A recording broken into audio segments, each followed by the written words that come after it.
Okay, meron tayong meron akong papakita sa inyo na customer na katatanggap lang ng machine, no? Ang tagal namin inantay ito ni Sir Reden.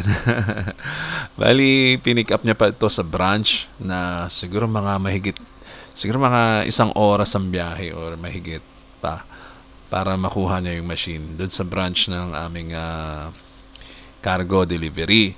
Ngayon, marunong si Sir Redin mag-operate agad kasi syempre pinanood niya muna, pinag-aralan niya muna yung pag-assemble. Importante kasi ang pag-assemble na eksakto lahat ang sukat, ang mga kaunting technicalities na dapat sundin, no?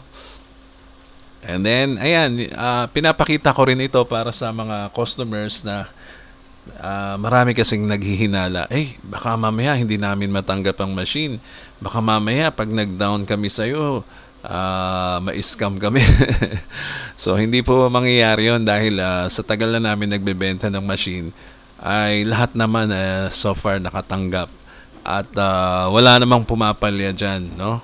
Lahat umaandar. So, ito si Sir Redin, no? Ang first run video niya ay ipapakita natin sa inyo, ha?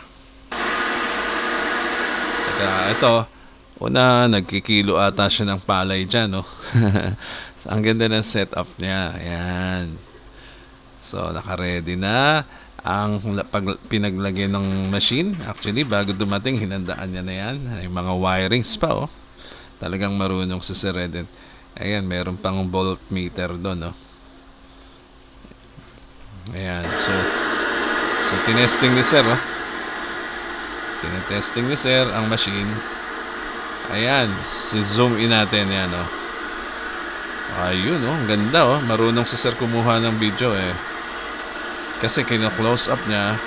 Kaya lang, pasensya na kayo, medyo malabo lang dito kasi hindi na natin in-enlarge.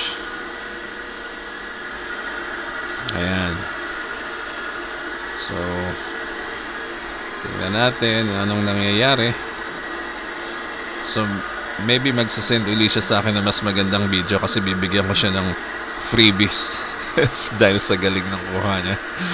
Ayan, oh, ang ganda, oh. Tingnan mo. Ang output niyan ay malinis na at buo, no? Hindi yan, kaunti lang ang nadudurog dyan. Lalo na kung maganda ang palay mo. So, ayan, pinakita ko lang para lalo na dun sa mga naghihinala na takot bumili online. Yung mga, syempre, hindi naman natin sila masisisi dahil hindi sila sanay bumili online. And then, ayan, pinapakita namin sa inyo na kahit saan, sa Mindanao, sa Visayas, sa dulo ng Luzon, nakakarating ang machine namin.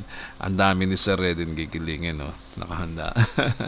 So, yan lang po muna. Ito po ang Simple Machine PH. At maraming salamat sa iyo, Sir Redin, sa pag-send ng first run video.